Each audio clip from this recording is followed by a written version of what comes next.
السلام علیکم۔ بسم اللہ الرحمن الرحیم۔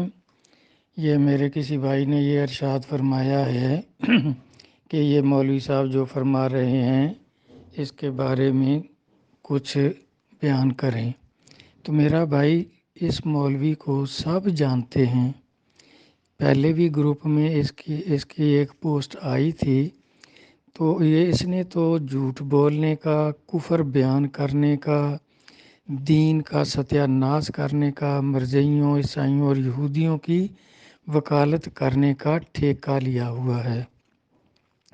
اس کو جو بھی 4 پیسے دے دے تو یہ اس کے جو وہ کہے تو اس کو وہ یہ قرآن و حدیث کے جھوٹے حوالوں سے اس کے بارے میں اس کو سچ کرنے کے لیے یہ تقریر جڑ دیتا ہے۔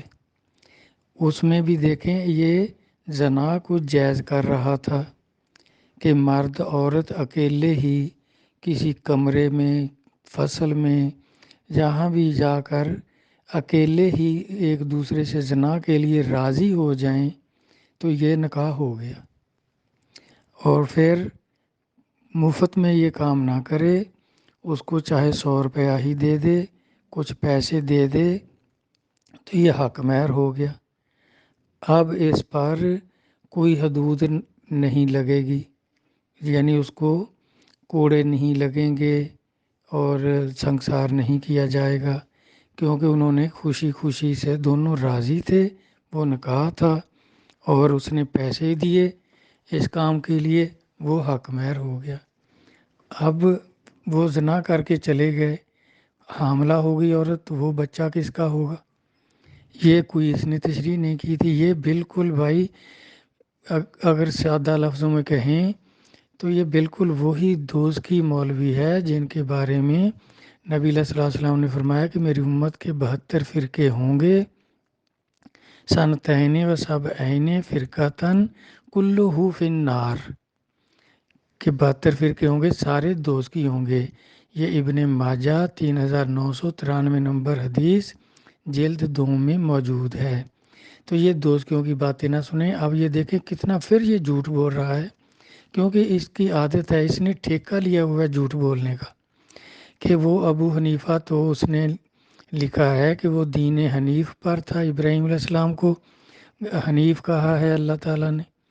تو اب پھر کیا یہ ابو حنیفہ لکھ کر، ابراہیم علیہ السلام تو مرد تھے، ابو حنیف لکھتا، اب کیا یہ ابراہیم علیہ السلام کا باپ بن رہا ہے؟ اور یہ بھی بالکل جھوٹ ہے، کیونکہ امام صاحب نے کس کتاب میں یہ لکھا ہے کہ میں ابراہیم علیہ السلام کے دین کی وجہ سے اپنے آپ کو ابو حنیفہ لکھ رہا ہوں؟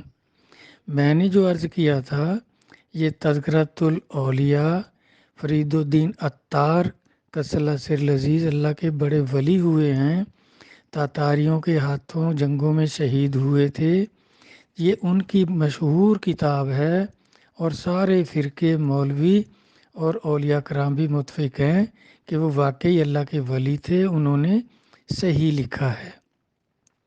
تو یہ سارا جو ابو حنیفہ کا جو واقعہ جو کہہ رہا تھا کہ یہ جھوٹ بنایا ہے، اس کتاب کو کھول کر دیکھ لیں کہ اس میں جس طرح میں نے بیان کیا وہی لکھا ہوا ہے۔ اب یہ جو دوست کی مولوی ہے، یہ بھائی جھوٹ بول رہا ہے، قرآن کے حوالے بھی جھوٹے دے رہا ہے، اس کا کوئی تعلق اس سے نہیں، کیونکہ نہیں تو امام ابو حنیفہ کی بتائیں کس کتاب میں اس نے کہا ہے کہ میں یہ دین حنیف کی وجہ سے اپنے آپ کو حنیفہ لکھ رہا ہوں، ابو حنیفہ۔ یہ حنیفہ اس کی بیٹی ہے، یہ کہتا ہے اس کا ایک ہی بیٹا تھا، اس کی بیٹی تھی نہیں، تو پھر یہ ابراہیم علیہ السلام کا باپ کیسے بن گیا؟ یا پھر اس نسبت سے کہتا ہوگا کیونکہ ابراہیم علیہ السلام کے والد آزر بھی بت پرست تھے، بت فروش تھے، تو پھر اب اس کو کیا بت فروش یہ بنا رہا ہے؟ امام اعظم کو بت پرست اور بت فروش بنا رہا ہے، بت گر بنا رہا ہے۔ اب یہ بھائی اس کے سارے جھوٹ، اس کا جو بھی جھوٹ کا ٹھیکہ ہے یہ جانے، اس کا خدا جانے، بالکل جھوٹ بول رہا ہے یہ، بالکل اس میں کوئی حقیقت نہیں۔ نہیں تو کتاب کا حوالہ دے، ہم نے جس کتاب سے ان کے حالات لیے بیان کیے، تذکرۃ الاولیاء شیخ فرید الدین عطار قدس اللہ سے لذیذ اللہ کے ولی ہیں، ان کی کتاب سے لیا ہے۔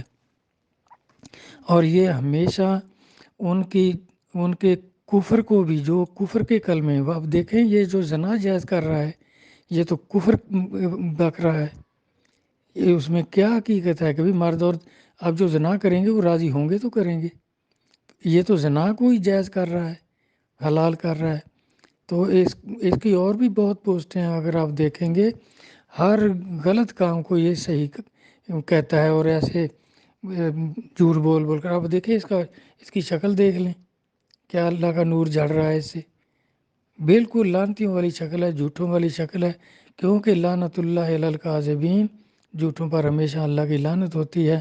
اور بھائی نبی صلی اللہ علیہ وسلم کی حدیث پاک ہے کہ پہلے دیکھ لیں کہ دین آپ کس سے حاصل کر رہے ہیں، اب اس سے ہم دین سیکھیں گے۔ جو جھوٹا ہے اور اس کی ہر بات جھوٹی ہے، جو قرآن و حدیث کی مخالفت کرتا ہے، بلکہ قرآن و حدیث کے صحیح والا جات سے انکار کرتا ہے، کتنی اس کی ایسی پوسٹیں ہیں، میں اس کو جانتا ہوں۔ تو اللہ رسول بھائی سب کے ایمان کی حفاظت فرمائیں، اور اس لعنتی کے جھوٹوں سے بچنے کی توفیق عطا فرمائیں، آمین۔ اللہ حافظ۔